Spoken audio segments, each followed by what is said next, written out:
Share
Broadcasting live from the basement of a Pentagon. This is WTF Nation Radio.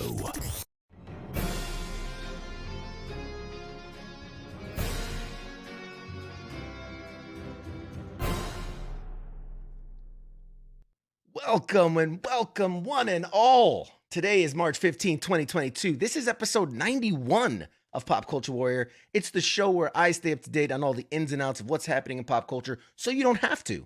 I am CQ.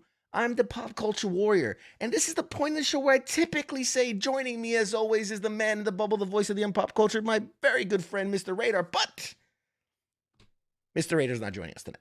Instead, I'm very excited. We're going to roll straight into tonight's interview because this dude is in the wings. He's ready to go. He's excited. I'm excited. So we're going to do this, guys, for you right here, right now. So without any further ado, my guest tonight is a true legend in the Ranger community. His combat experience includes participation in the invasion of Panama, Operation Desert Storm, the Black Hawk Down incident in Somalia, and more than a dozen combat tours in Iraq and Afghanistan. He's received many medals as recognition for his service in the U.S. Army, including many for valor in combat. Post-military, he's an award-winning author with 6 books in print, the host of the incredibly amazing Unbeatable podcast, which is where our paths crossed, and so much more. Guys, I'm super excited to talk to my guest tonight. Please give a warm welcome to our very special guest, the Ranger legend, Jeff Struecker. Everybody, that's you. CQ, it's awesome to be with you, man. How you doing, bud? I'm good. Hey, I just want to tell everybody who's tuned in tonight, CQ is the only guest that I have invited back a second time on my podcast. The only guy, because he's that awesome. I appreciate that, man. I appreciate that. You know, that's a huge honor for me, man. Like, I can't tell you how many people reached out to me when they heard the first episode, and they're like, "Oh my God, you were on Unbeatable," Yeah. which I'm like, I posted about it, I talked about it, so it tells you how little people listen to me. But when they heard me on your podcast, that's when I was a big deal. So thank you. And now I feel like I'm a pretty big deal by being on your show tonight. So it's all good. God no. You're slumming it with us low lives out here. We appreciate it, man. Absolutely. So typically, and we were just chit-chatting, and I said, you know, typically we talk to actors, directors, comedians, all these different people. So my first question is always, what's your connection to the military? Because, and for those at home that don't understand why I do that, this is a perfect reason why. I've always felt that when people leave the military, there's often a disconnect. There's often a sense of loss. You don't fit in. You don't feel like you connect. That people don't get you. So I always think, man, if there's that veteran out there watching, if there's that active duty person watching, when they get to hear this actor or this person that they maybe are a fan of or have seen before, and recognize, wow, you know, maybe that person didn't serve, but their brother did, or their family did, or their best friend did, or their cousin did. Whatever it is, it brings us all a little closer together to let us know that the world is a little smaller than we think, right? Not as big as we think. So first off, thank you for your service, because And you also. you are a true legend. Like I knew of you in a certain aspect, but one of my favorite things to do is I sit down and I pour time into getting to learn my guest, and man, digging into your history was incredible. Oh my goodness.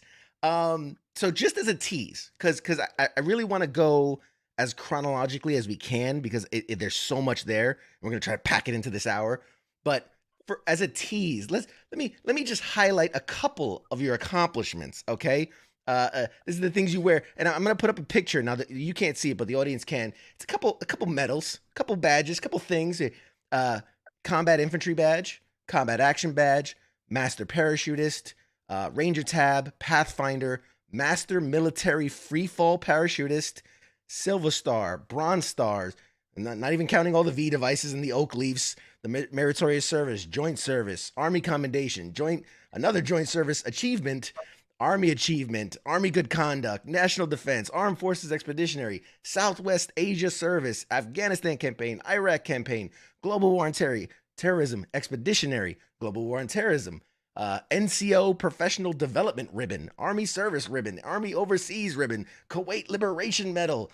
And then then we get into like the foreign jump wings, the German jump wings, the British, the Thai jump wings, and something I've never even heard of, the German Sports Efficiency Badge. I don't even know what that is, dude. What? Yeah, man. Like, The military is all about giving out awards and decorations, and most of that stuff they just gave me for being shot at. is it? I mean, that's usually what it is, right? You got shot at. Here's a little shiny thing. Like, this is to commemorate. Yep. Is there? Did you leave anything unchecked? Is there anything that you were like, ah, man, I missed that one thing I would have loved to got? You know what?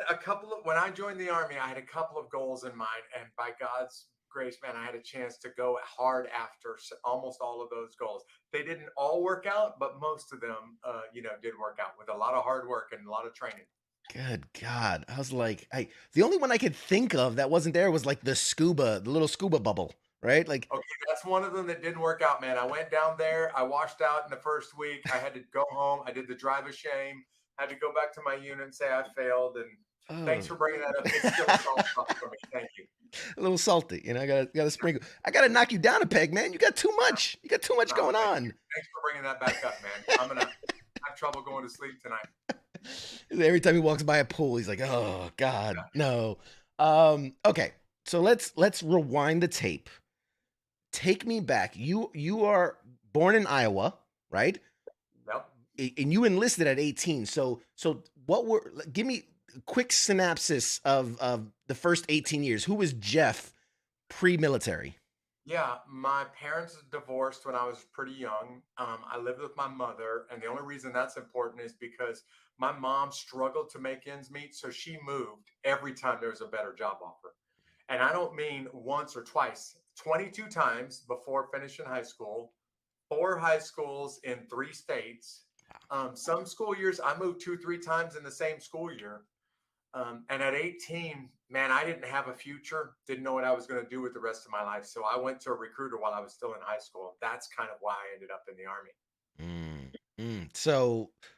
So you enlist 1987, 18 years old, infantryman. Well, why Army? Why infantryman? Yeah, I didn't have anybody in the military steering me in that direction. But I walked into a recruiter's office one day, kind of on a whim, still a senior in high school. And I just asked, hey, what's the toughest job in the Army? I didn't even know what I was talking about. But this recruiter was really, man, CQ, sometimes the recruiters are going to try to sell you on, hey, the cooks, those are the toughest guys in the Army. But this dude was just straight up with me.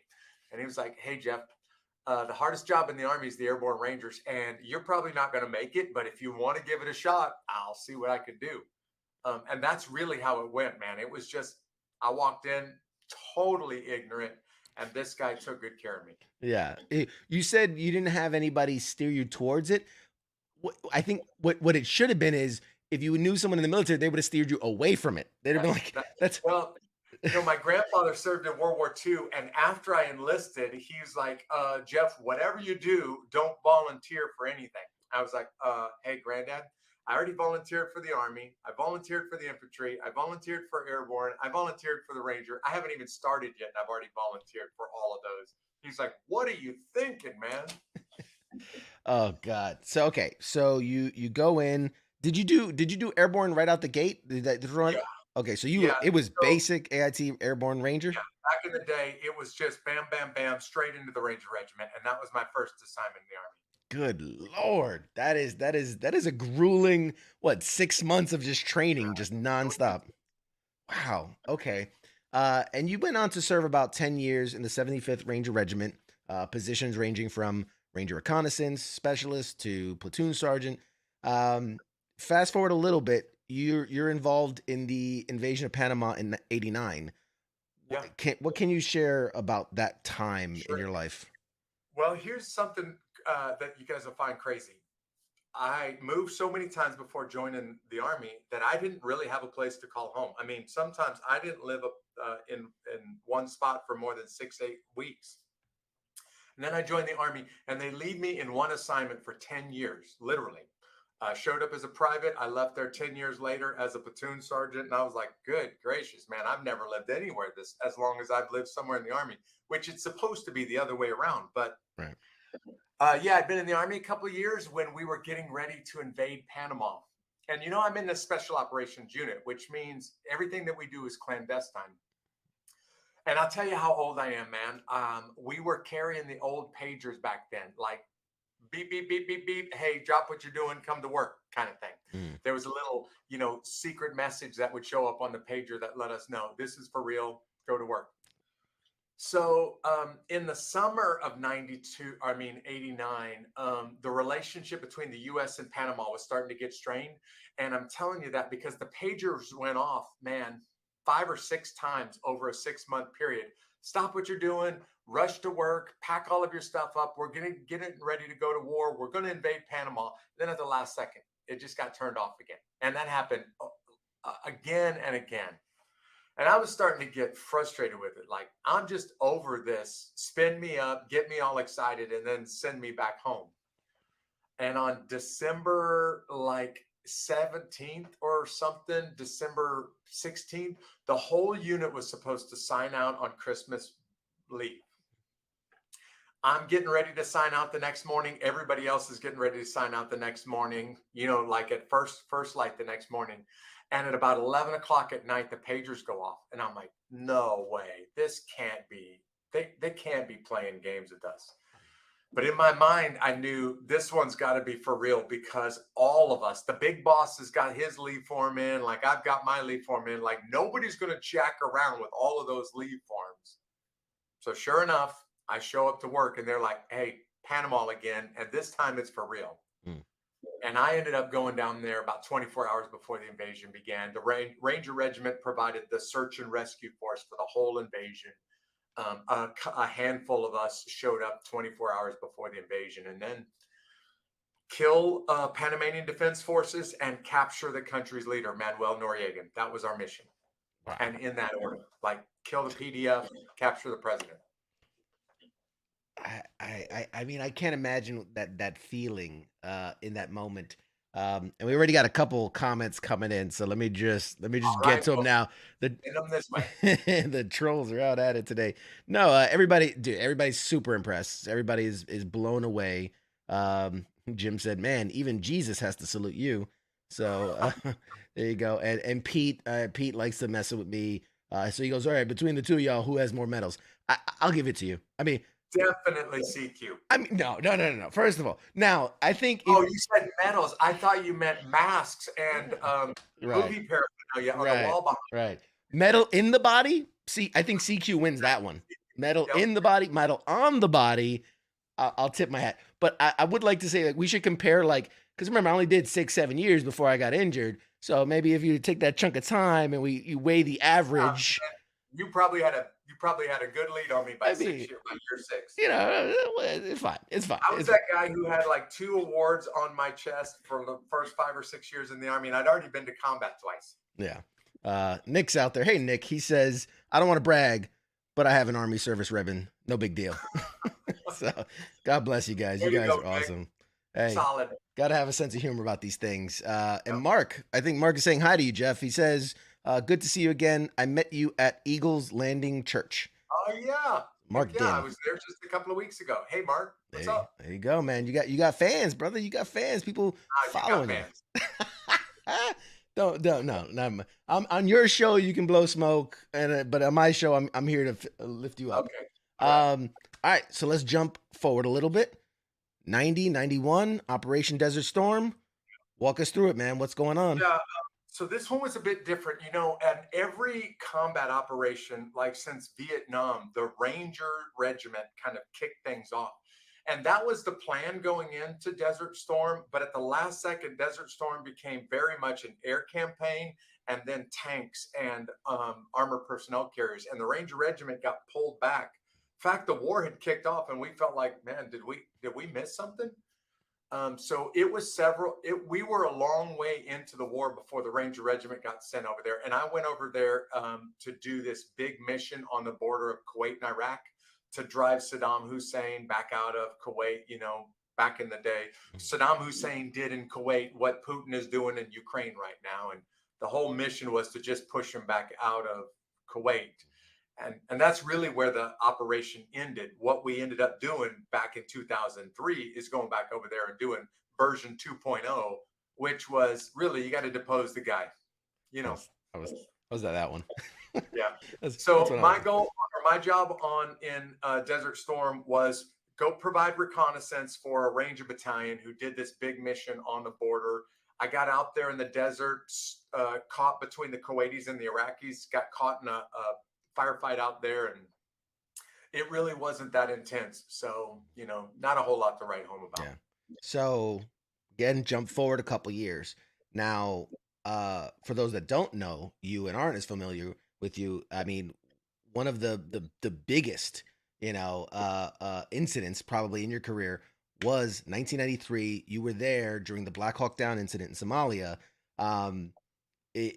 It's I can only imagine it's an incredibly sensitive subject, and something that you know, the loss of life that was there, and this is something that it's so different because I've been trying to wrap my brain around it, in that, like, oh yeah, I went to combat, I was in Iraq and Afghanistan, and I saw these things, and I was part of these things, but I don't know. For me, it's almost like, well, yeah, that was just day-to-day life, but I feel like, and I really need to hear from you, but that was such a strange place to be in, and the situation was a very strange place to be in because it wasn't war, so to speak. So if you could just give us a little bit of insight to that time. Yeah, and since this is your show, how about if we talk a little bit about how it ends up becoming a movie and why there's an actor who plays me in the movie, because it probably never should have happened that way. Absolutely, let's do it. So Somalia is my third time in combat, and for most guys at this point, they have no combat experience. But by now, I'm a veteran. I've been shot at a lot, been around a lot of killing and a lot of dead bodies, so I'm pretty much prepared for Somalia. Except, man, in Panama and Desert Storm, they surrendered. They gave up pretty easily. In Somalia, when we got off the airplanes, there were mortars flying as soon as we landed, and there was a fight every night, literally every night, in the capital city. And I leaned over to my men at this time. I'm a squad leader by now. And I told my guys, like, this is the first time I've seen an enemy that's ready to fight back since I joined the Army. We did about 7 missions. So the reason why this joint special operations force went over there was to kill or capture a bad guy who was like #1 on the United Nations Security Council's list of problems in the world. We did about 7 missions. We were taking down his network. And when we launched this 7th operation, a couple of things about it were very unusual. Broad daylight, 2 really high-ranking bad guys on the same target at the same time, and it's in the center of the part of town that's controlled by the guy that we're after, which means we're walking into a hornet's nest, and we know that. And special operators don't do business during daytime. We only do it at night. So this is like a opportunity that we can't let pass by, but we all know, man, this is going to be ugly. All of us knew it's going to be ugly. We just didn't know how ugly. CQ, I think the intel guys probably anticipated there's about 250 of us that go into the city streets that day. And I think they anticipated we'll go up against 1,000, maybe 1,500 armed bad guys. When the fight's over with the next morning, it's probably more like 20,000 bad guys against 200 of us. And I've told audiences over the years, man, when you have that kind of math formula, it's going to play out the same every time. Doesn't matter what kind of equipment you use. Doesn't matter how good your training is. That math is going to give you the same results every time. Which was basically half of us killed or wounded the next morning. Now, I rolled in the city streets leading the Humvees. Most of the assault force went in by helicopters, and the plan was keep the Humvees about a half a block away from the target while the helicopter force goes in. They take the target down, and then when the target's taken down and the bad guys are secure, we'll roll the Humvees the last half block up there, grab everybody who went in by air, get on vehicles, and get the heck out of there as fast as we can. And it just turned into a mess right away, man. Blackburn fell from a Black Hawk as soon as the birds were going in. 30 minutes into it, well, I'm already on my way back, taking a critically wounded Ranger, and in the middle of it, get into a firefight and get the first KIA of the task force. And then 30 minutes in, Black Hawks start going down. And fun fact, we've got 6 Black Hawks that are carrying troops that day. 5 of them get shot down. 2 of them crash in the city. The other 3 are able to crash in United Nations territory. So we don't have to do the rescue mission to get to them. But almost everything that we had in the skies that day got shot down. If they all got shot up, most of it got shot down. Wow. That's kind of the 18 hours later, 9 o'clock the next morning. I'm the last Humvee making it back into the base when the whole thing, when the dust settles and the bullets are done flying. That's my part. Yeah. That and just real quick, we got a comment from King Smith in the chat in the chat, and he says, that looking at that kind of intel, like that's sad. Like that, but it's the reality. It's the reality that don't know what you're getting into. I mean, nobody knows what you're getting into. You know this until you get into it. exactly. And Jim also says it's so hard to explain to people that like this was our job. Like we're nothing special. We didn't do it. Like this was just what we do. It's day-to-day operations. The difference of what's a legend and what's not is like, well, what they decide to make a movie about it, because I mean, I'm sure you're the same. I've been in dozens of firefights where, I've seen amazing things and heroic things and guys do incredible things that could easily be books and movies, but they're a bunch of E1s and E2s that can barely read. So nobody's going to write about it. No. I kid. Okay. So I'm curious because I do at this point kind of want to separate what is the event and then what is the movie based on the book based on the event. Yeah. Okay. Good. What? Yeah. But you fill us in. So here's how this whole thing went down. I had this personal policy. I'm in a special operations unit. My identity is very secret. And at this point, I've been in the Army for 6 years, almost 7 years. I have never done a news interview. And my personal policy is I just don't talk to the media, period. Lots of cameras in front of my face. I push my hand up to the camera and tell them no comment and keep walking. Because I'm trying to protect my identity and I want to stay in special operations and I want to stay, hidden. So the movie, the battle's over with. Man, I could spend the next 2 hours describing Black Hawk Down, but I'll just tell the listeners that movie is very, very accurate, but it doesn't even come close to the real violence. Like, man, you would be throwing up in the aisles of the movie theater if they even got close to the real violence. So I'm glad that the producers and the directors didn't make it as violent or even try to make it as violent as the real deal.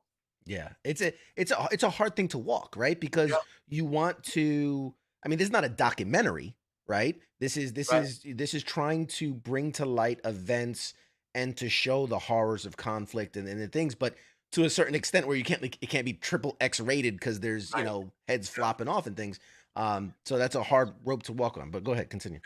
Well, hey man, you may not be aware of this. The Army. At first, the Army wasn't happy about Black Hawk Down the book being made into a movie. There was some argument. And by the way, if you look at the beginning of the movie, it doesn't use the based on a true story. There was a lot of argument between the Army and the movie studio about that. They changed the language to based on actual events because the Army said, you're going to make this on a true story. You got to follow every detail.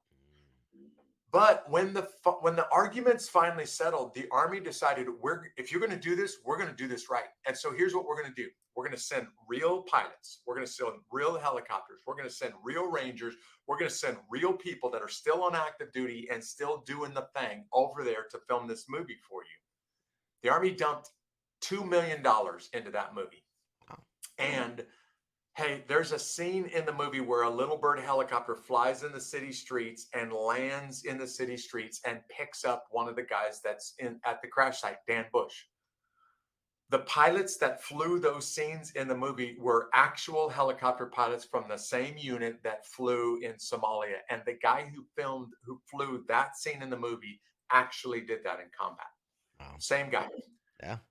They put real Army Rangers on the fast ropes when they were filming the movie to make it as accurate as possible. And the financial deal with the movie studio was, we just dumped $2 million into your movie. You're going to give us the first $2 million worth of ticket sales back, which they did. And the Army basically broke even on this thing. Wow. I mean, you know, and I hesitated to say this because we talked on your podcast, and we talked about, you know, obviously it was about me and why I joined the military and all these different How things. awesome you are. And well, you know, everybody knows that. But so I'm not gonna lie. When I was gonna have you on, I said, you know what? I haven't seen Black Hawk Down in a while. I haven't watched it, so I'm gonna sit down and watch it again. And a thought struck me while I was watching it. Struck me. I get it. There you go. But no, as I'm sitting there watching it, I realized, oh my God, this movie came out in 2002, and in January of 2002, it was a couple months after 9/11. It hit me that this movie inspired me to join the military.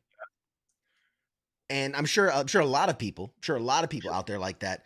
But I don't say this because you are my guest today. I wish I would have said this at some point well before we met. But your character, again, based on what really happened, spoke to me. It hit me in a way that, when, like, if this had been pre 9/11, I'd been like, oh, awesome movie, badass, cool explosions. But after 9/11, it hit me, and it spoke to me in a way that, like, I want to do something. And there's a scene in the movie where your character, you just got back, and I feel weird calling it a character because it's it's you, the things you did. Yeah, the actor who plays me, sure. Yes, but the actor that plays you, he gets the convoy back the first time they drop Blackburn off, and he's gonna go back on the kid Thomas. Is unsure if is he gonna go, and you give this rousing speech, and like, is what we got to do, and like it reminded me all these years later, as I went, oh my God, I saw this, and I thought, like, I should do something, and it was that kind of lived inside me. And then obviously also at that time there was a lot of pro Army advertisements and like sign up, enlist, fight for your country and things. So thank you, because your story, the things you lived through inspired me to join the service. I would have never thought to join, really, if not for Black Hawk Down and these events. But so yeah, sorry, I'm making this about me all of a sudden. That means the world to me. Thank you for saying that. And I'll go back to the interviews in just a second, but I think I should say at this point, they had filmed the entire movie before the planes hit the trade centers. And the movie was on schedule to be released like late 2002. And then September 11th happened, and they fast tracked it. And I think they were done filming like June. It usually takes a year and a half to get a movie ready to release. They went from June, and it was ready to release in December of 2001. And it was in theaters they had presented it to the Motion Picture Academy in December 2001, and it was in theaters in January 2002. And thousands of guys and gals joined the Army because of Black Hawk Down. And I don't mean because of Black Hawk Down. It was just, they used the timing of that event to launch this movie, launched kind of a movement, but it was actually, people were just looking for something, and Black Hawk Down happened to be that thing. Yeah, absolutely. So, man, it spoke to it spoke to a generation. It absolutely did. I was at the right age. I was at, obviously a kid from New York City, looking for, like, you want to put your fist through a wall, but you don't know how, and you don't know what to do. And it's crazy to me all these years later. When we talked about it, I didn't even put the pieces together, and it was sitting down to watch that movie again that, like, it all came rushing back, and I went, oh my God. Okay. Well, I was in Riga. Listen to this. I was in Riga, Latvia a couple of years ago, speaking to basically their entire officer corps for the Army. And I don't even remember how it worked out that I was speaking there, but somebody said, hey, they want you to talk about Black Hawk Down. And I'm like, man, Black Hawk Down, the movie came out a long time ago. This is halfway around the world. They don't even speak English. They were like, look, they just want you to talk about Black Hawk Down. So I was like, okay, guys, just humor me for a second. How many of you have seen the movie Black Hawk Down? every hand in the room went up. And I was like, are you kidding me right now? And they're like, no, man. Everybody has seen that movie. Everybody in the military, even foreign militaries, everybody's seen that movie. They all know that movie. Yeah. Yep. No, He's not happy, man. there are a few movies where I'm like, man, you can tell the time and effort it went to get the story right. I think, Saving Private Ryan, even though it's not based on true events, they really tried to do justice for that time. Black Hawk Down, and then like The Outpost, which just came out a few years ago. Too. Yep. So good. And we actually had the director Rod Lurie on. If you guys haven't seen that episode, go back watch it. Great episode. But yeah, like there's so few that can really nail it. And I'm curious your thought. And there's a couple comments that I want to get to, so guys, we're gonna get to it. But I'm curious your thought.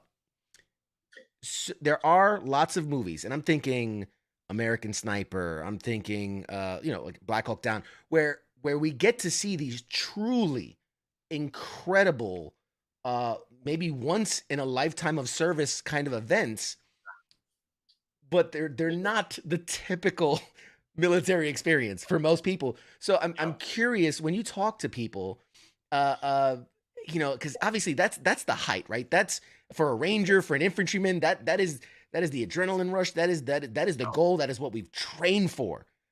That is our Super Bowl in that moment. Yeah. But that's maybe 2% of your service for some people, maybe 1%, maybe less. Right. So I'm curious, what do you tell people when they ask you, like, is it always like that? Is it really like that in the service? No, I tell them, especially for the guys that have never been to combat before, when I was getting them ready for Iraq and Afghanistan, I would tell them, let me tell you what war's like. It's days or sometimes weeks of absolute boredom where you're going out of your mind, and then seconds of pure terror. And then you go back to days of absolute boredom and then seconds of pure terror. And that's kind of what war's like, man. It only lasts for in my case, a very short period of time. Most guys, very short period of time. And then you're just bored stiff for a whole nother week or two before you get in another firefight. And it lasts for a very short period of time. Yeah. If you know what you're doing, it lasts for a short period of time because there should be a lot of dead people on the other end of the barrel. There should be a lot less ammo to carry back and a lot less bad people on the other side. Yeah. And we got a couple comments from Daniel. That movie showed the Rangers perfectly for a quick reaction force. For Delta operators, awesome movie.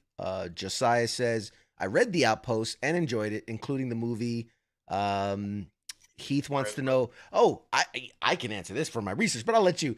Heath wants to know who played his part in the movie, and did you have any input into that character? Yeah, the guy who played me, they kind of selected him for two reasons. He had already played a Ranger in another movie, never played a live character before, but he was a pretty accomplished actor by the name of Brian Van Holt.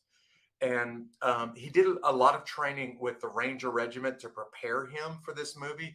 But then he reached out to me personally before they started filming. And he was like, hey, Jeff, I'm kind of freaking out about playing a living character. So can we spend some time together? Can we talk? We spent about a day together before they left to film the movie. And then the whole time the movie was being filmed, he would reach out to me it was filmed on location in Morocco. So he'd call me from Morocco and say, hey, got this scene tomorrow. What was going on? Why did you do what you did? And I'll tell you, man, the guy absolutely nailed it. He really did, man. He did a great job. I don't know. Okay, I read this, and I don't know if it's just happenstance, but you guys were the same. Are you just about the same age? Born the same year, which I thought was funny because I guess, well, he would be older in the movie technically than you were in real life, but whatever. I just find it funny. And then I thought I saw like he was born in Iowa as well. I don't know if that dude, my mother said when she saw the movie, and by the way, I didn't even talk to my family about what happened. So many of them didn't even know I was there until the movie came out. And then they were like, what? But when my mother saw the movie, she said, he looks like you, like more like you than you look like you. And I was like, well, thanks, Mom. Yeah, that's got to be weird. From John, he says, it's mind blowing when you realize how long ago the real events of the movie were based and when it happened. I mean, at least we forget, this is 90s, right? This is To tell you, I'm an old man. You look great, by the way. You look phenomenal. So do you. Incredible. I mean, I'm really 25. I look terrible now. Yeah. Let's see. Joshua says that movie almost made me leave the fire service and enlist into the military. So again, a lot of people, man, it meant something, and at a time that was so crucial. And I'm curious because I always have this thought to myself. What I went through is pretty traumatic and heroic and blah, blah, blah, whatever. I don't care. But if they were to make a film or a series or something about that incident, or even if it was maybe the deployment in a whole where that was just one of the incidents, I don't know how I would feel seeing someone portray me. I don't know. How was that for you? What is that feeling like? Yeah, that was rough. Okay, so let's go back to the interviews for just a second, and I'll be quick about this. Sure. We come back from Somalia.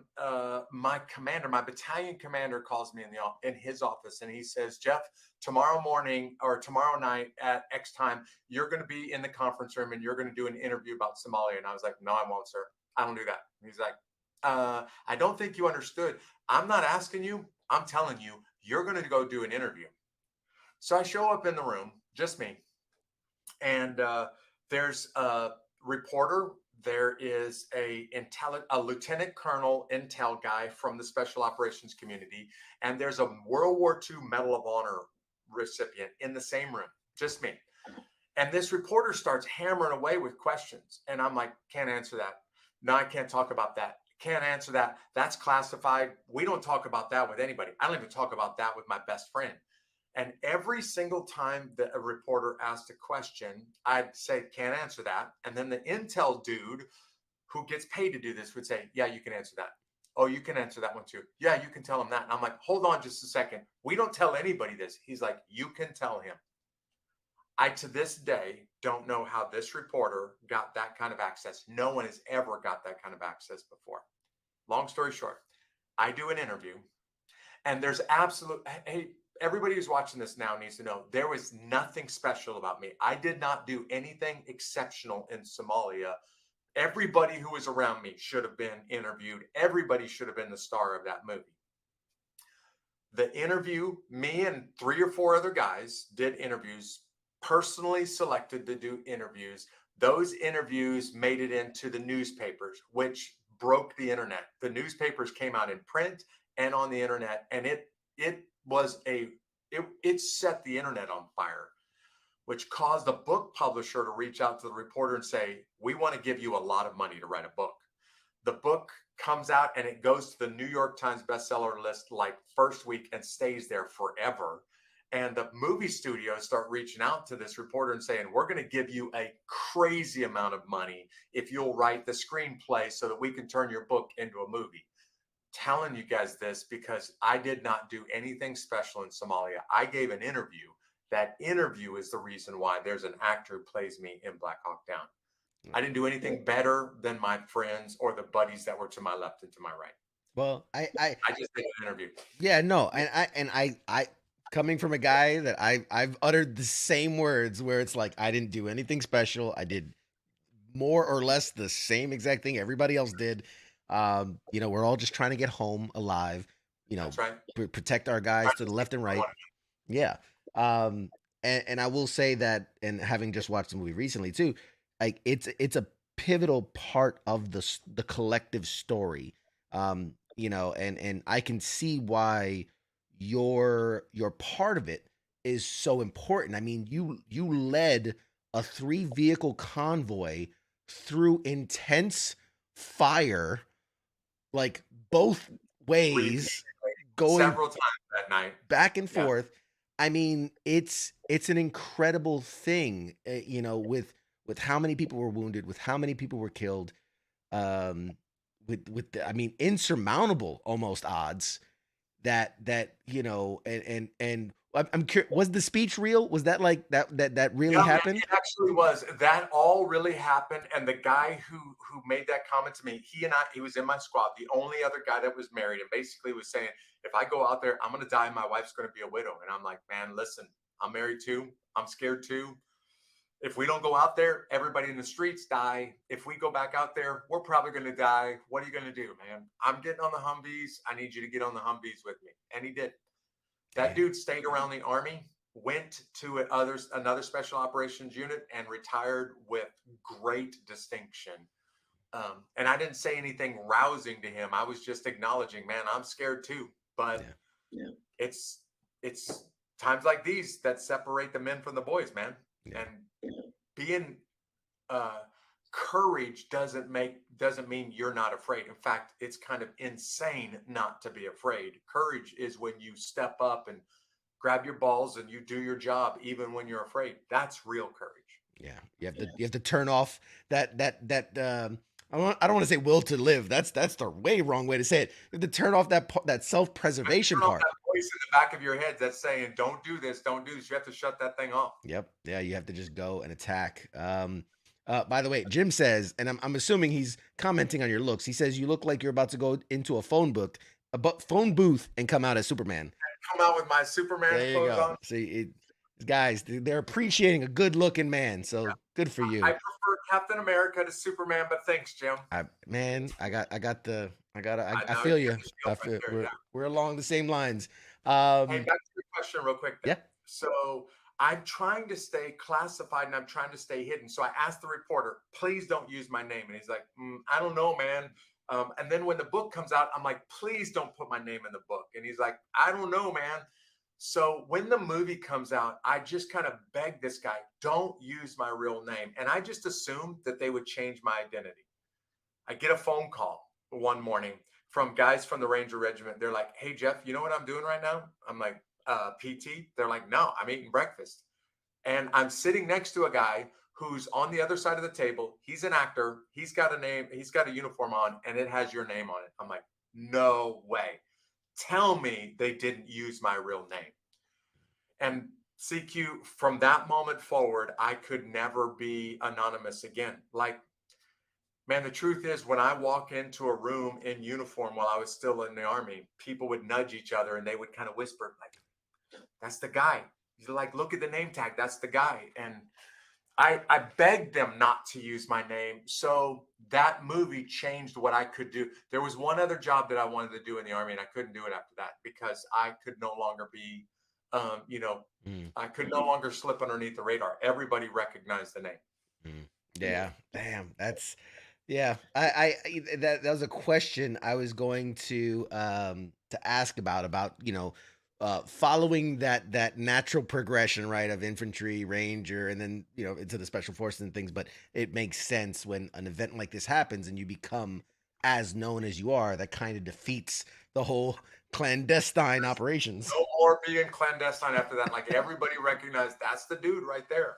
Oh, wow. So a couple more questions just about the event itself. And you touched on it, that, your voice is the first one to really utter out that, like, we've lost somebody. There is a KIA reported.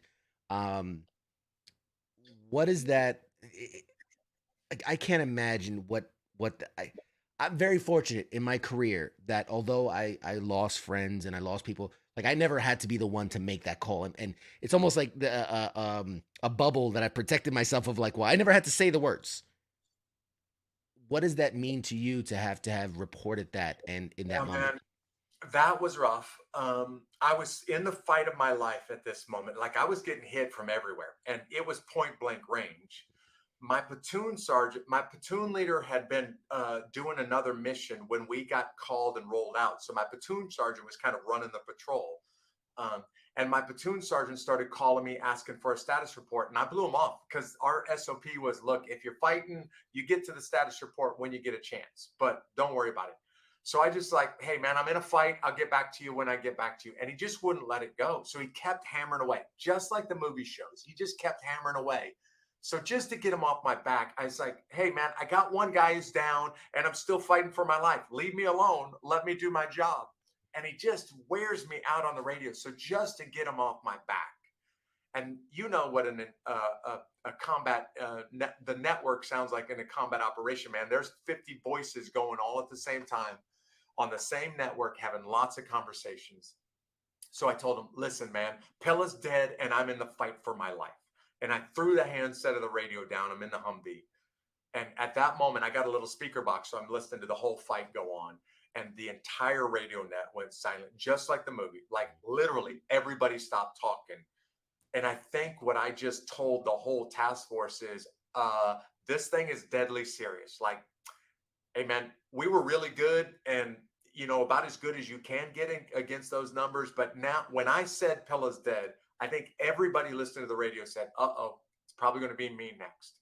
And there was this long pause over the radio. And then slowly the conversation picked back up. But for me, it was just get my boss off my back so that I could keep fighting. I mean, I'm fighting just to make my way back to the base. Yeah. And I didn't want to make that call because I just didn't want to tell everybody he's dead. I figured you guys will figure it out when you make your way back. But yeah, when you say dead, everybody's, man, it's, you know, everybody focuses in on that word. When you say dead, I didn't even use KIA. Our SOP was to call out a line number instead of using the last name and to say KIA or there's an eagle down instead of saying dead. I didn't have the time. I'm just fighting for my life. So I was like, Pilla's dead and I'm busy. Threw the handset down. And something you said too, and I think we can speak honestly here, and hopefully people at home just understand there's two combat guys just talking it out. And having war stories. There comes a moment on a deployment, and maybe it's just me, maybe you can back me up on this, when you know, things are going, we're operating, we're doing what we do. That first death, that first KIA of a deployment changes the tone of that deployment instantly. You know, it's all fun and games. We're all fucking around. We're smoking and joking. We're doing our thing. We could be, you know, kicking indoors and taking names. But the moment you lose someone, it just instantly changes everything. So I can imagine, you know, I can't imagine getting that news across the net with the entire, because, you know, we'd have KIAs and we're in a small unit, you know, maybe back at the TOC or something, they hear it, but, you know, we're teams operating all over the country, whatever. But I can't imagine if everyone were listening to that first phone call and like, so-and-so is gone. And it's just. You're 100% accurate. For those of you who just never served in combat, man, warriors go to combat and you go there with a lot of confidence because you've been trained really well and you got all the U.S. military behind you and you should be bold on the battlefield. But when you hear the first guy's KIA, that's when the reality of where you're at and what you're doing hits everybody. And it hits everybody like a punch in the chin. Like, uh-oh, this is real and this hurts and it might be me next. And I think that's the moment that everybody has to wrestle with how serious this game is that we're playing. Yeah. Putin was playing a game until he rolled across the border into Ukraine, and then he realized, oh, this junk is for real. It's for real. I'm curious, you know, how, okay, so you're in that moment, fast forward a little bit, you know, you're doing the runs in and out. How aware of you as boots on the ground to kind of what's happening from the bigger picture? Because I imagine, like, when I served, you know, from private all the way up to sergeant, you know, we had very limited intel, right? You're getting fed the intel of what's directly around you, not necessarily always aware of the entire battlefield or mission. You know, with the scope of this and with everybody being on comms, how aware of you of what was going on? I had a privileged position in that my job was to be the lead Humvee in the long column of vehicles. I was the guy who did all the navigating for the ground reaction force. And on every mission, we put the Humvees in. So I kind of knew the whole operation every time we rolled out the gate. Just me and my boss, the commander, knew the whole operation. Everybody else was just kind of along for the ride and fighting and killing what's in front of you. So when the first helicopter went down, I was fighting for my life to get Pilla back and Blackburn back. I didn't hear the call that the first one went down. I make it back to the base. We've already put the search and rescue force in at the first crash site. And then the second Black Hawk crashes in the city. Mike Durant's down. And that's when my boss says, hey, we don't have anybody else. Jeff, I need you to get back on the Humvees, roll out to the Durant crash site. And I didn't even know the first one went down. But that's the moment that I realized, okay, tonight, all of us are going to die. If I roll back through what I just went through, 100% of my squad is going to, there'll be 11 body bags tomorrow morning. And it was a moment where you have to wrestle with yourself, man. Like, are you going to go? Here's the truth, CQ. And you know what this feels like, man. I have two options in front of me. I can go into the corner, curl up in a ball, stick my thumb in my mouth and cry like a little baby, which in truth is what I want to do. Or I can mount back up, get on those vehicles, roll back out there, and certainly die, but die with my boots on, doing what the country's asked me to do. So I took option 2. Yeah. And not just me, but my buddies had the same choice. And even the guy who rolls up to me and says, I can't do this, he takes option 2 also and rolls back on the city streets, man. Mm. I've seen lots of valor in Iraq, in Afghanistan, in Panama, in Kuwait, but I've never seen courage and valor like I saw 6, 8, 12, 15 hours into that fight in Somalia. Never seen anything like it. That's incredible.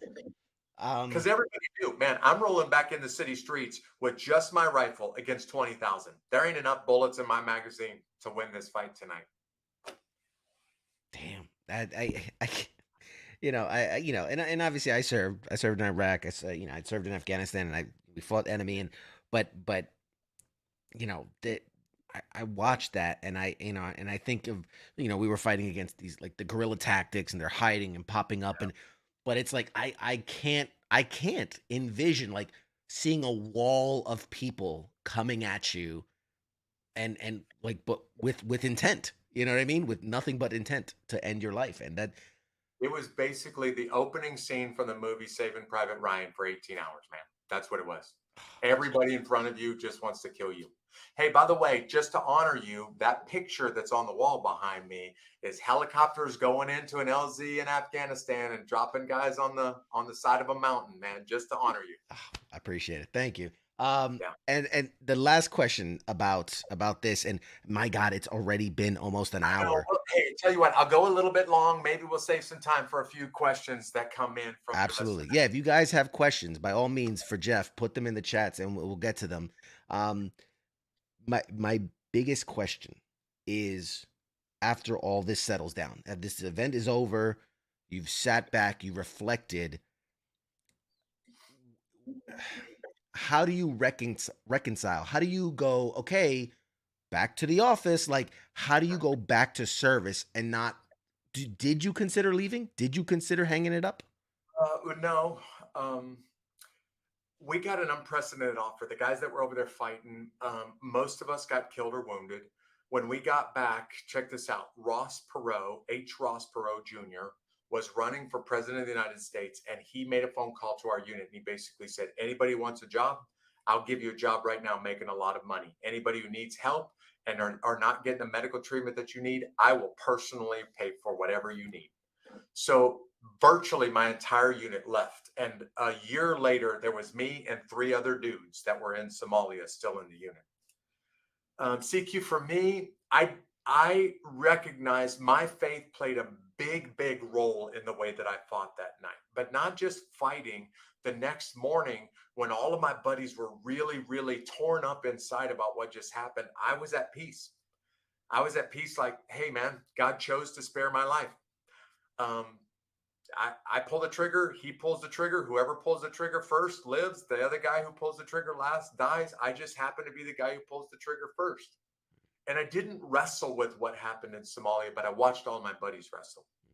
So the short answer to this question is, the day after the battle was over with set me on the course to become an Army chaplain. I never considered it at all. And the next day I just felt overwhelmingly, I'm prepared for something that my buddies aren't prepared for. I'm prepared for eternity and they're not. So I became a chaplain, did 10 more years in the Army, almost all of them with the Rangers, did one long tour or in Afghanistan with the 82nd, and then the rest of them, 9 deployments to Afghanistan, 5 to Iraq in those last 10 years, and all of them with the Rangers. And just looking them in the eyes and saying, guys, I know what it feels like. Been there, got the t-shirt, and I'm here to help you. Here to help you work your way through it. And I mean, and also like that's skipping over 1996 won Best Ranger competition.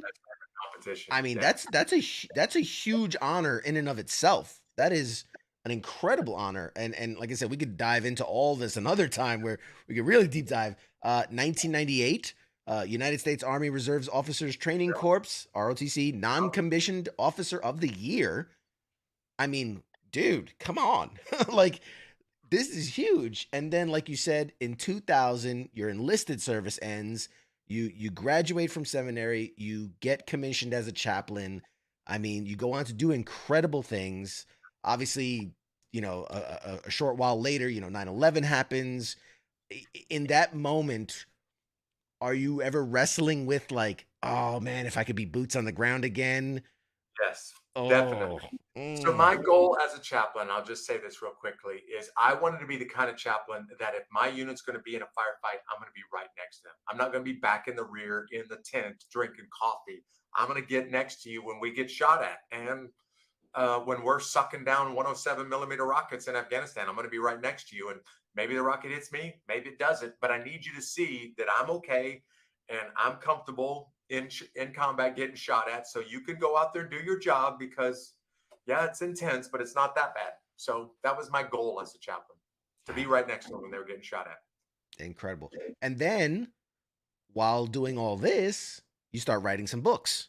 Yeah. Starting with 2006, The Road to Unafraid, How the Army's Top Ranger, humble brag, faced fear and found courage through Black Hawk Down. The publishers chose that title for me. I didn't even like that title. If you could have had a choice, I'm curious. Do you have something in mind where you're like, I wish it would have been called this? It would have been that. It would have been something different, but it wouldn't have been the Army's Top Ranger, because that's just a bunch of propaganda right there. Yeah, you gotta sell copies, man. You gotta sell copies. I'm curious.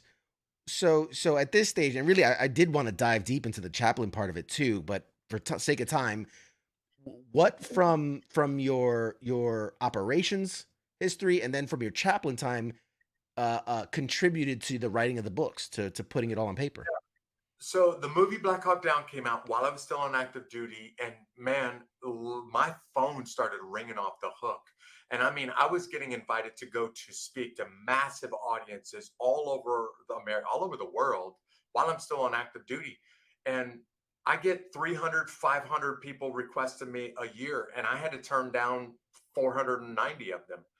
So finally, a year or two into Black Hawk Down being out, actually not one, but more than one publishing company approached me while I was still on active duty. And they were like, Jeff, you have to get your story out. And because you're still in the Army, you can't hit the speaking circuit. So why don't you just put it in a book? And I tell you what we'll do. You tell us the story. We'll give you another author who will write it all down and make it sound pretty. And I'm like, yeah, I got a job and I got stuff to do. But if you'll do that for me, sure, I'll give you the story. So Dean Merrill wrote that book, not me. I just told him the story and he put it on the paper. And he did a great job with it. Yeah.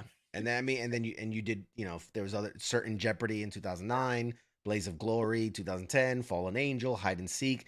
I mean, incredible books. Multi-talented artist or author. You know, congratulations. One thing I did want to touch on, because I was blown away when I saw it as I'm looking through it, is your return to Mogadishu in 2013. Yeah. You know, for those that don't know, you returned to Mogadishu. Film crew shot a short film called Return to Mogadishu, Remembering Black Hawk Down, which debuted in October 2013, the 20th anniversary of the battle. What was that experience like going back? You will understand this. The people that have never served in the military, they may not get this. The guys that are doing law enforcement and first responders might. But my buddy, Kenny Thomas, who was in Somalia with me, called me up at like the summer of 2013. And he said, Jeff, I'm struggling. I've been struggling for a long time. I need to go back to Somalia and you need to go with me. And I'm like, dude, are you stupid? That's the most dangerous place on earth. and we don't have a Ranger fire team with us. What are you thinking? And he's like, Jeff, I'm not kidding you, man. I need to go because there's something that I'm wrestling with, and I need you to go with me. And CQ, you'll appreciate this, man. There was a long pause. I heard the urgency in his voice, and I said, all right, man, if you need to go, I'll go with you. But just so you know, we're probably both going to get shot over there. But if you need me to go over there with you and get shot at, sure, I'll go with you. And I went over there just because my buddy needed me. A documentary crew found out that we were serious about this. We didn't tell anybody until we got back to Somalia, but a documentary crew found out about it. They were like, hey, can we record this? And I was like, sure, man, but I'm not doing this for you. I'm doing this for my buddy. And that's why Return to Mogadishu came out. It was just me and Kenny going back for Kenny Thomas's sake. And you know this, man, my buddies in combat, I would willingly give my life for those guys. So yeah, if you need me to go to Somalia and get shot at with you all over again 20 years later, sure, I'll do that. If that's what you need me to do. What did obviously this was for him. Was there anything that you got from this trip? Was there anything that being back there, did it bring up stuff? Did it put to bed stuff? I mean, what was that trip for you? I didn't have a lot of expectations personally when I went over there, but I was surprised by how much emotion, man, it brought back everything. As soon as I got off the plane, I remembered the smells, and I remembered the sights, and I remembered the fear, and I remembered the anxiety, and all of that came rushing back while I was over there. And it was basically like reliving the battle all over again. And I also remember the elation, try not to use big words, but the just pure joy of knowing I just survived what should have killed me. And not because I'm a better warrior than the guy who took a bullet in the chest. I just happened to survive when the guy next to me didn't. It brought it all back, man. And I didn't expect that, but it did. When I was finally getting back into the city streets after returning to Mogadishu, returning into the firefight, into the area of the fight. Yeah. Wow. Yeah, I couldn't even imagine if 20 years from now, and they're like, hey, we've had a peace in Iraq and Afghanistan for 20 years, and everything's fine now. I still don't know if I could do that. I'd go back in a second. Yep, I'd go back to Afghanistan and Iraq. In fact, there's a valley in Afghanistan. I'd move into that valley. It's so beautiful. If that just wasn't full of Taliban and Al Qaeda. Best scenes, best rolling hills and sunsets, and yeah, it's beautiful country. I will give you that. And we got a few more minutes because I don't want to take up too much more of your time. 2017 rolls around, and you're inducted into the Army Ranger Hall of Fame. Like, A, kudos, but B, like, what does that mean? That's huge. That's next level huge. What does that mean to you? I don't get it, man. The guys that are engraved in stone in the Hall of Fame, and they literally engraved the names for the Hall of Fame in stone. These are the guys that I have grown up. They have been my heroes my entire adult life. And I just looked up to those guys. I didn't want to let their legacy down. So when I first started hearing you're being considered for the Hall of Fame, I was thinking, well, surely not me, man. There's a lot better guys than me to put in the Hall of Fame.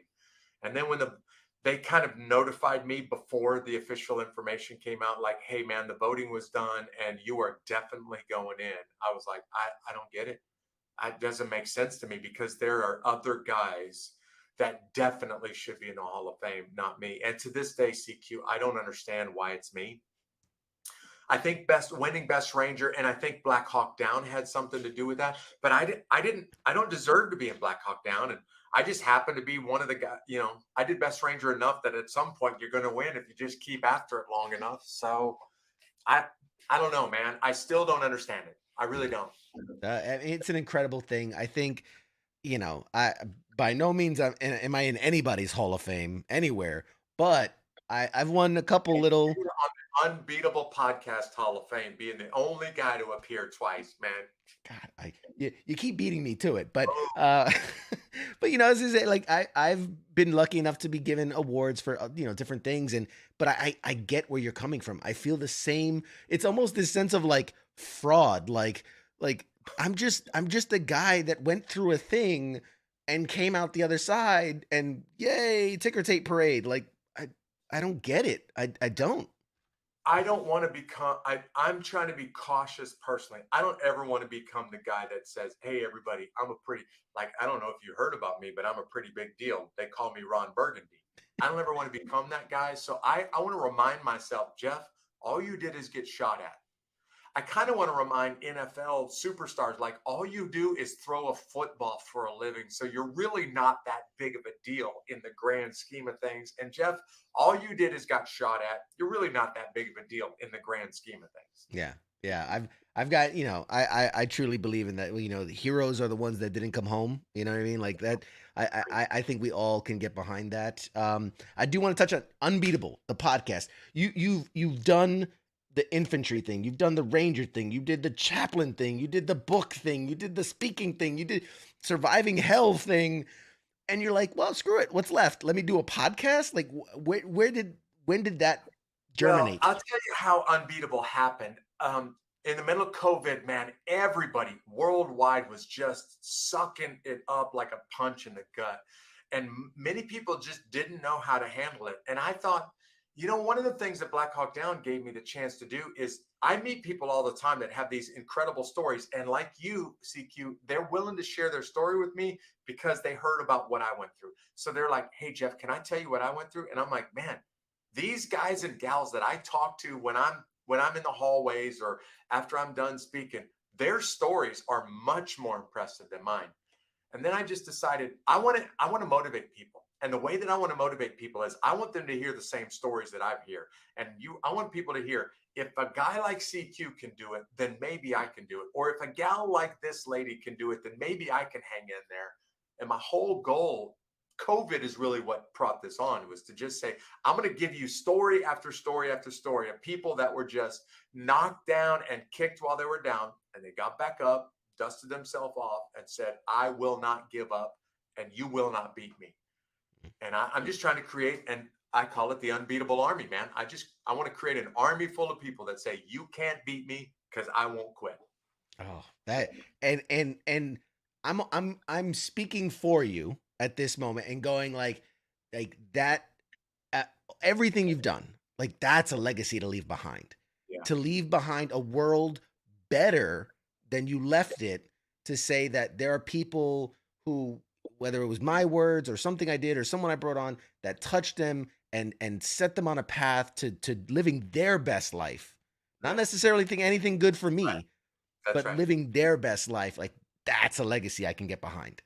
Just so people know, I'm having the time of my life. I'm spending my own money like crazy to do this podcast, but I'm having the time of my life just hearing, letting the world hear these stories, man. They're incredible. Stories like yours. It's crazy how, like, when I hear you talk, I'm like, I've said that. Like, there's so much that we have in common, man. That's why you're on my show twice. I was like, man, I love this guy. Oh my God. You can make me cry, man. On my own show. Jeff, I mean, I don't know what's left to say. Tell the people, where can they follow you? How can they stay connected? Promote your stuff. The floor is yours, man. Just go to jeffstruecker.com. I mean, I'm on all the social media channels. You can find information about me out there, but the central clearinghouse is just jeffstruecker.com.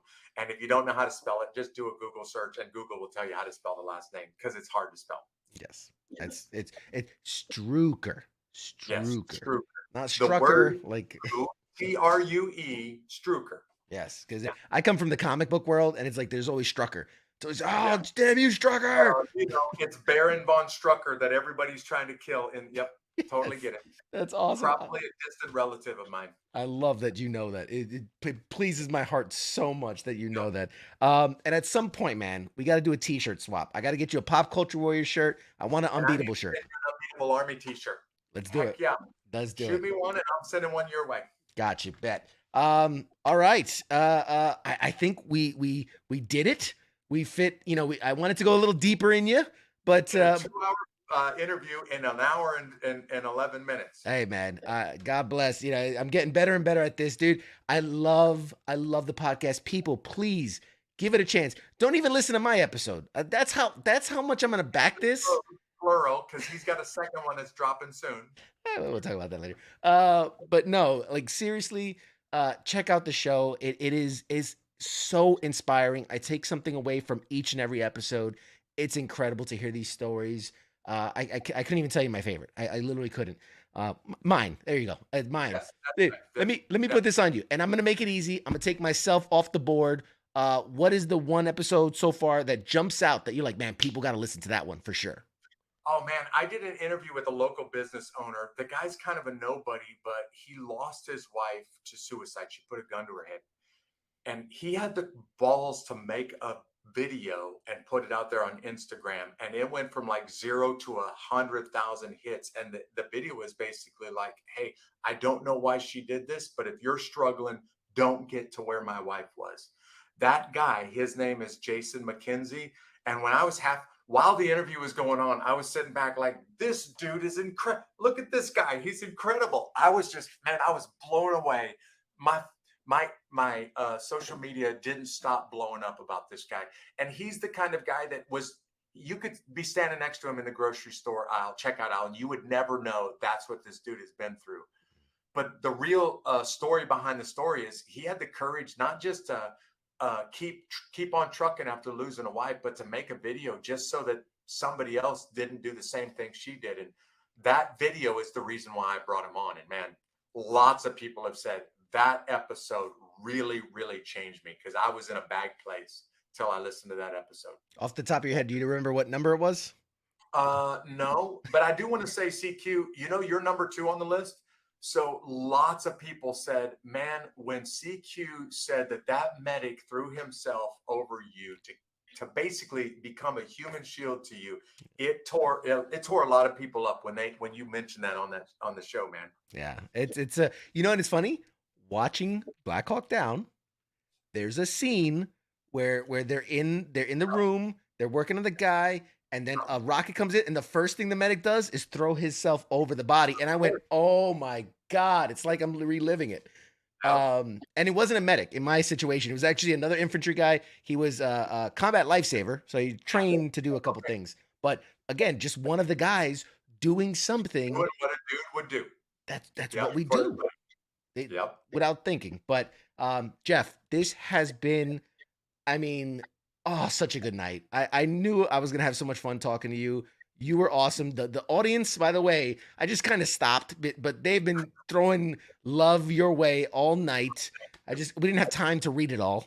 You got to figure out a way to get together personally and be on the same stage at the same time sometimes, CQ, because I would love to do that with you. Do you call anytime? I'm there. Anytime you got something and you want me there, I'm there. No questions. Sounds good. Guys, this has been Jeff Struecker, and he's awesome. Check him out on Unbeatable Podcast. I'm going to toss to a quick break, and then we'll be back with more show right after this. Go ahead, Jeff. Say goodbye, Jeff. All right, everybody. Great to be with you tonight. All right. We'll be right back. Shots.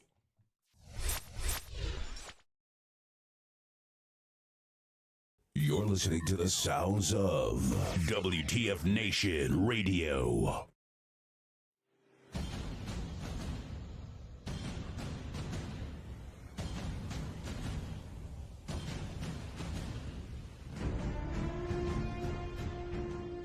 Hey, you there? Yeah, it is right, you. Let me ask you something, right? Where the hell do you think that you're going? Oh, would you think because the show is going to commercial that means you get to just walk away? Well, CQ asked me to pass on the little message, alright? And it says, I'll be back.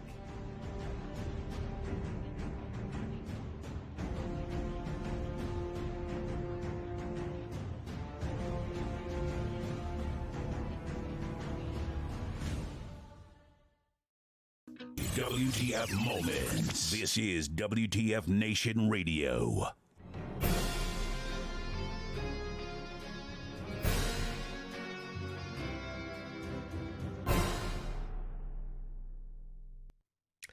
Hey, everybody. How you guys doing? We're back. Oh, man. I'm just like in a glow. Like I get like a post-interview glow. For those of you that, stick around to the end of the show, you always know that that was awesome.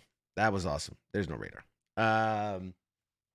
So typically this is where I'd be like, oh my God, radar. What did you think of the guest? Radar's a little under the weather tonight and will not be joining us, but that's okay. I don't have much more for you guys. I mean, it just God, I love Jeff. I really do. And he was so kind. He's done, I think, somewhere like 30 episodes of his show now, and like he said multiple times, I'm the only person he's ever asked to come back on the show to do a follow up, a second episode. And we really did have a good time. I really encourage it. The first one was very much like he just did this kind of story of his career and what happened and all the ins and outs of it.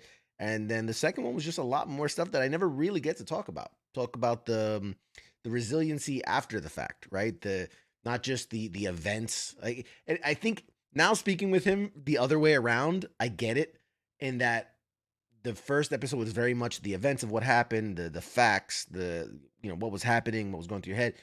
And then the follow on was a lot more of the after stuff, the resiliency that comes after going through such a traumatic thing all the time after my service, all the things I did and the things I went through and the uphill battles through, PTSD and traumatic stress and all these different things. So incredible dude. Love his podcast. It's really, really good. Highly recommend. Like I said, I told him I was being honest that I do a lot of things, right? I do this show. I appear on other people's shows. I'm a guest on podcasts all the time. I do speaking things. Nobody ever cares. Nobody ever says anything about it. And then I do his show, and I talked about it. I said, "Oh, I was gonna be on the show," and then people out of the blue reach out that I haven't talked to in a while, and they're like, "Oh my god, you were on Unbeatable? Like, oh, it was such a good episode." I'm like, well, I said I was going to be on it, and then I said when I did it, and I said when it was released. But yeah, surprise, I'm on that episode. But yeah, it was a really good time. Really, really, really good time. And yeah, so given that, wow, it's already 9, almost 9:30. I'll talk a little bit real quick about kind of what we got going on this week. This is usually Radar's part where he talks about the weekend shows, but I'm the only show on the air this week. Monday edition, spring break. Sergeant's time on Thursday, spring break. Kicking it with Kaz. Man, I still do it. It's been months. Friday night freedom with Kaz on Friday, on hiatus for this week. So this is it for WTF Nation Radio. I'm the sole survivor of the spring break week.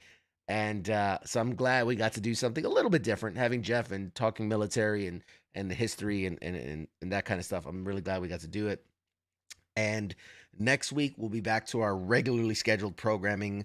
All the shows will be back on air. Lots of guests coming up. I do want to talk because my dance card's kind of full, and I'm very happy about it. But at the same time, it's like I'm not allowed to take a break. I'm not allowed to take a night off over the next couple of months, apparently, because we've got a real smorgasbord coming up for you of guests here on Pop Culture Warrior.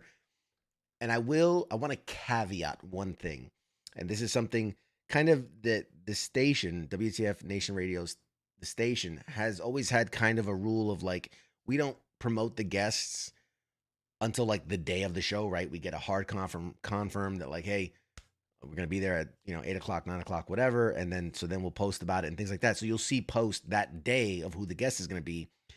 I am of a different mind in that I like to get the tease, right? This is the post-credit scene at the end of a Marvel movie where I'm teasing stuff that's in the future. This is the trailer, for upcoming guests. I like to promote it. I like to get the word out there. I want you to share it. I want word of mouth to happen. When you see me post about what guests we have, or tell people and share it out there so we can get a bigger audience to watch those interviews. The downside of that is sometimes I'm going to say, hey, I've got this person coming on, and then life happens, scheduling happens, things happen. Maybe I'm out. Maybe I get sick or something and we have to reschedule or something. So there is a certain amount of, I take ownership if I announce a guest is coming and then they don't for whatever reason. But I think all of you can appreciate and understand that, when you're dealing with actors and directors and these, comedians and things, dates change and things happen. I will never, because here's the thing, I'm talking to a lot of different PR firms and managers and agents and things, a lot of potential guests that they're, figuring out scheduling dates or, hey, get back to me after this movie. I will never announce a guest that hasn't locked in a date with me, that they haven't said, hey, this date, this Tuesday at 9 p.m., we're going to be there for the interview. Then I'll talk about it. Because I don't like to speculate. There's some big names that are figuring out scheduling and, hey, as soon as we're done filming, we want to be on the show. I'm not going to talk about that because until it's locked in on my calendar, it doesn't exist. But I will tell you who is locked in on my calendar currently, if you guys are so interested to know, if you'd like to know. Next week, I'm very, very excited. It's going to be an interesting conversation.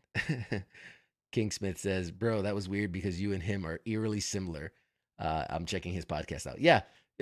One thing in talking with Jeff, this is now my third long conversation with him, and it's really creepy how much we have in common. Obviously, we're, very different age and kind of different generation of warfighter, but it's really eerie how our stories are kind of similar in kind of what we've battled through, how we've overcome it, what we've gone through, and how we view the whole situation, and how we, rather spend time, lifting up people around us than focusing on like, oh, what we did and didn't do and whatnot. So thank you. I take that as, if you're comparing me to him, I take it as a huge compliment. I'm a big fan of his and have all the respect. He was talking about all these role models he looked up to. And I'm like, you're one of mine. So I appreciate it. Jim says, bro, we are on year 3 of the 2 week to curve. So yeah, everyone knows things happen. You good. No one looks down on plans changing. I appreciate you, man. Thank you. Thank you very much. That means a lot, because there's a certain amount of anxiety that I get, like, oh, I said this person's going to be on and then they flake on me, or I don't want to say they flake. Things change, and then they don't come back to reschedule, whatever. But next week, we got Breck Bassinger joining us. Breck Bassinger is currently the star of CW's Stargirl. And there's a pun in there, I know, because she plays Stargirl. She's the star girl on the show Stargirl. Hey, is CQ fangirl love? I'll take it. Corporal Nobody. I see you there. Thank you. Appreciate it. Who else we got? The next week, March 29th, Rich Ting. Rich Ting's an incredible actor, man. He's been in so many things. We'll dive into all that. April 5th is, oh man, see, this is why I need time to prepare for a guest, because I'll butcher their name if I'm not used to saying it. So Cheyenne Sobhan.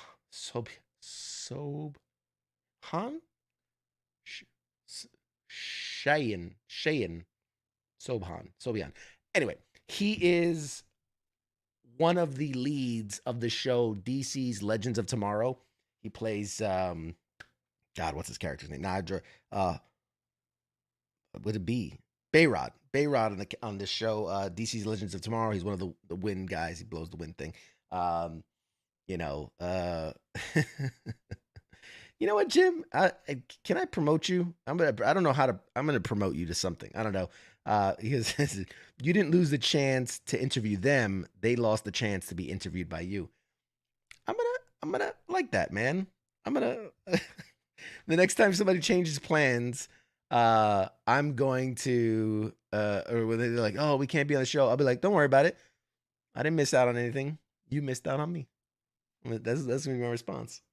As I'm gonna quote Jim in the chats. April 12th, Mark Proch, Proch, Proksch. Proch. Again, these are all people that, like, when you see them, when you hear them, you'll instantly know them because you've seen them in everything, right? They're not I don't want to say they're not AAA, big, but these are support characters that you know and love. Mark's currently on What We Do in the Shadows. He plays the energy vampire opposed to like the blood-sucking vampires. He's hilarious. And April 19th, we got Matthew Letcher. He played again, number of things, but the thing that pops out to me in my mind, he plays Reverse Flash on the CW show Flash. So huge. He was just on an episode actually of Legends of Tomorrow. Just on an episode. And then April 26th, God bless this dude. I had to cancel on him. This was 2 weeks ago when I missed the show. My son, his appendix almost burst and had to be rushed to surgery. And so I missed the show and I had to cancel on him. I hate canceling on a guest. He's so cool about it. Kevin Bigley, who actually had another guy who had me on his show. He does an Instagram live show. He's an actor. He's co-starring in the show Upload, which is coming back on air very soon. So we'll be talking about that. Really awesome dude. Big supporter of Wounded Warrior Project. So really supports wounded vets, which is awesome. And he, like I said, he had me on his Instagram live show, and we really hit it off. And I said, "Hey man, would you want to come on my show?" And he was awesome about it. And then I had to reschedule on him because life happens. And then the last one I'm going to talk about. This reaches all the way to May 3rd. This is just the kid in me getting really excited.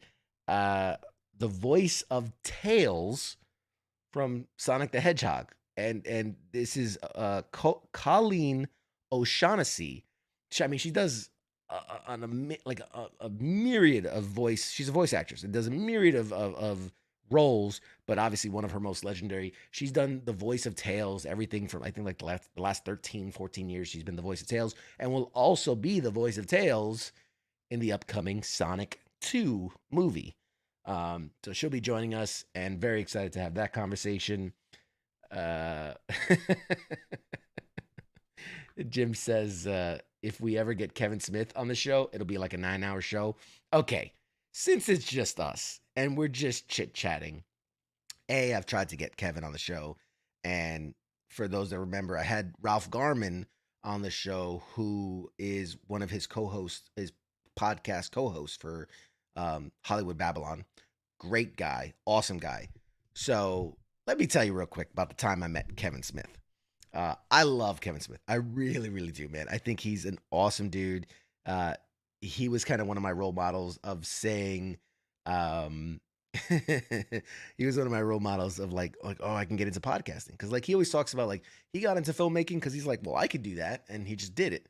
Same thing with podcasting. And so that's how I felt about podcasting and doing a show. I was like, well, he can do it. So I could I could talk. I've been through some stuff. But no, he was awesome. There's no spilling the beans or spilling the tea. There's no tea to spill. He was awesome. Awesome. I met him and Ralph at the same time because I went to a taping of Hollywood Babylon a couple of years ago. I happened to be in LA at the time, and they were doing a live show, and I was like, oh, this would be cool. And I remember I tweeted about it, and I was stupid. I was just like, oh, so excited to do this thing, whatever. And for whatever reason, Ralph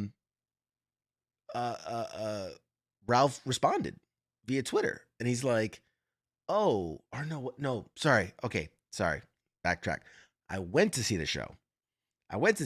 Had a blast. It was awesome. And as I was leaving, I think one of the staff or one of the assistants or somebody saw that I had the like, veteran hat or whatever. And they came up to me. They're like, hey, Ralph's a big fan. He loves the military guys. He's going to be in the back, having a drink before he takes off. If you want to say hi. And I was like, oh, that'd be awesome. And so I walked over there and it happened to be him and Kevin were there, and we just got to talking, and Kevin was awesome, and already he was stoned out of his mind already, because that's just how he rolls when he does the shows.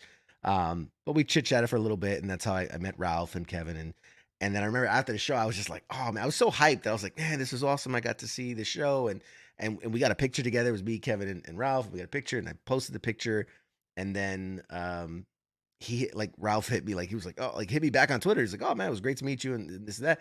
He's like, hey, if you're ever in the area again, let us know. We'd love to have you in the show, or we'd love to have you come back as like a special guest, as like a whatever, tickets on me, whatever. And I happened to be staying in LA for that week, and the next show, which was a week later, I was like, well, that's like the day before I leave back to go home. And so I hit him back, and I was like, well, if you really mean it, like I'm gonna be here for it. And he goes, yeah, sure. Pick up your tickets from,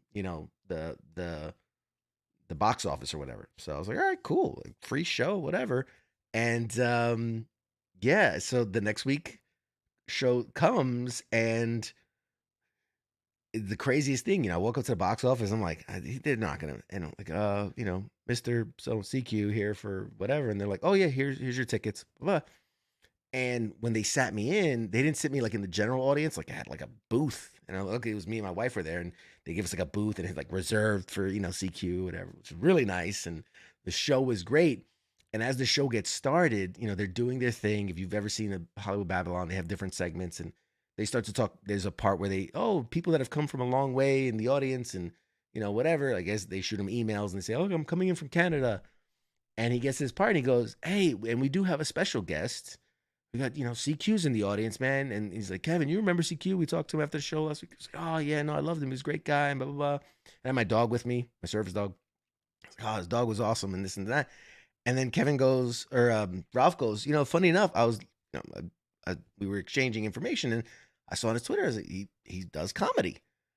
And Kevin's like, really? No way.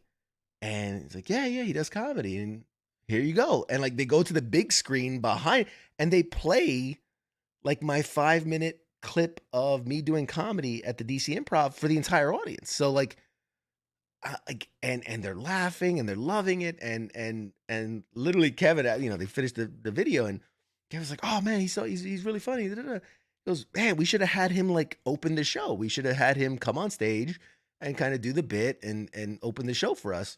And he was like, yeah, well, and then, Ralph's like, well, I mean, it's over now. Like it's already done, but yeah, maybe next time. And so, that was just such a cool memory. That was a really cool memory to be like, oh man, I got to perform kind of for Kevin and Ralph and the audience at Hollywood Babylon.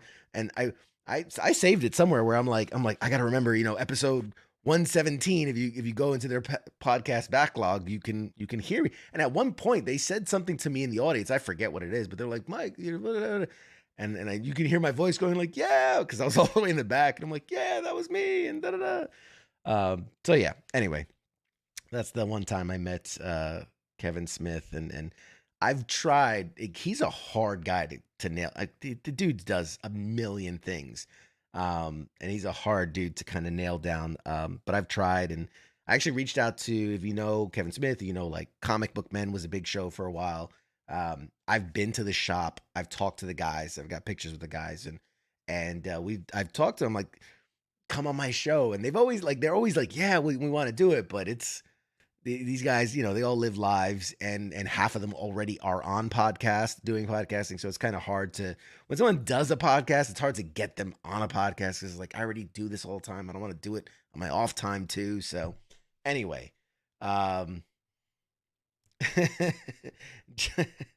Joe says, I just got out of the hot tub with 4 other veterans. Now on to the main event for our Tuesday. What's up, CQ? Hey, Joe, man. Good for you. Way to be out and proud of being in a hot tub with 4 other vets, man. I'm proud of you, man. You keep being you, buddy. Tim, I see you, buddy. How you doing? How's the dog doing? The dog's good, man. He's getting old. He's getting old, but he's good. Yeah, Jim. He says that had to be a dream you never knew you had come true. Yeah, that's a thing. You go. Yeah, it's weird, man. It's like if you went to see like a rock show, and they're like, here's a clip of our fan, playing one of our songs. And this is like, oh shit, that's me. Like, not something I was prepared for. I was stunned. I can't even tell you anything else that happened that night just because I was blown away by that. But yeah, Ralph, if you haven't seen the episode with Ralph Garman, great episode. Go to the Pop Culture Warrior YouTube channel, and it lives there, and you can see the whole interview edited, and the better version than live almost, because when I get to go back and edit these, A, it sounds a lot better, and B, I'm able to throw up graphics and throw up pictures. So like when he talks about meeting Adam West, I was able to throw up pictures of him and Adam West together and things like that. It's a little more, I don't know, engaging, I think.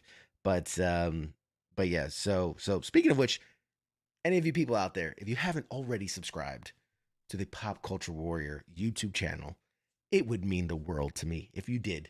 We're so close to 1,000. So close. The first 1,000's the hardest. But anyway, so we've talked about the guests, we've talked about the stuff, we've talked about that. With that, guys, I'm gonna call it a night. We're gonna come back next week with so much. I already know some of the things I want to talk about next week, so I'm already so excited. But I miss Radar. I like having Radar to bounce it off of. It's not the same without Radar. But yes, very excited. We're gonna bring you guys so much more entertainment. Enjoy this spring break for the rest of the station that they've left me here all by myself and running the station by myself here apparently. I'm so excited. And there's still things we can't talk about. I will tell you. Oh, I can tell you one thing. For the last few people that are here that have hung in this long, I will tell you one thing, and you'll see me be posting about it next week. I've been asked to fly to LA next Friday, to how can I be vague while being specific? There was a previous guest on this show of pretty high renown, and they've asked me to come to their home to perform comedy for a select group of Hollywood heavyweights. Speaking of actors, directors, producers, Disney executives, the whole lot. Like, it's supposed to be a nice shindig, cocktails and whole thing, and me and a couple others are going to come and perform. And so very excited, and I'll follow the social media because I'll be posting stuff as it's happening. I don't want to put it out there just yet, but I'm very, very, very excited because that's gonna be cool. While I'm out there, I actually hit up 2 other people, again, other previous guests on the show, and I was like, hey man, I'm gonna be in LA. We said we're gonna link up and do something when I'm through. So we'll see what comes of it. And then I can say the 25th and the 26th, Saturday, Sunday, next Saturday, Sunday, March 25th, 26th, I'll be in Chicago. Well, just outside Chicago, Lake Geneva. For anybody that knows GaryCon, I'll be at GaryCon doing some stuff. So watch the social medias because I'll be posting some stuff. There might be some people out there. There might be some things we're doing, making waves, making moves. So yeah, very excited. Lots of stuff coming down the pipe. Like I said, stuff that we can't talk about yet, just because I don't like to talk about things until they're for sure and they're gonna happen. So very excited for you guys to see some of this stuff, because man, you wouldn't believe me. You wouldn't believe me if I told you some of the stuff we're cooking up. You wouldn't believe me. But all right. It's been real, guys. Love each and every one of you. Thank you for coming out. Thank you for hanging out. Thank you for participating in this madness that we do, this pop culture warrior experiment every week that we make it happen. There is, oh man, I was going to announce some stuff, but I want Radar here for that because it has to do with Radar. So we'll wait till next week. We'll announce some other stuff. But yeah, this has been fun, man. I'm in a good mood. I'm in a good mood. So thank you guys, as always, for hanging out, for being part of the show. And I would say tune in for the rest of the week, but it's an off week. So instead, I'll say we'll see you next week, and we'll have some more fun stories to tell. And then next week, I'll be announcing some of these big things that are happening that week and beyond. So appreciate you guys, and we'll see you next week. Shots.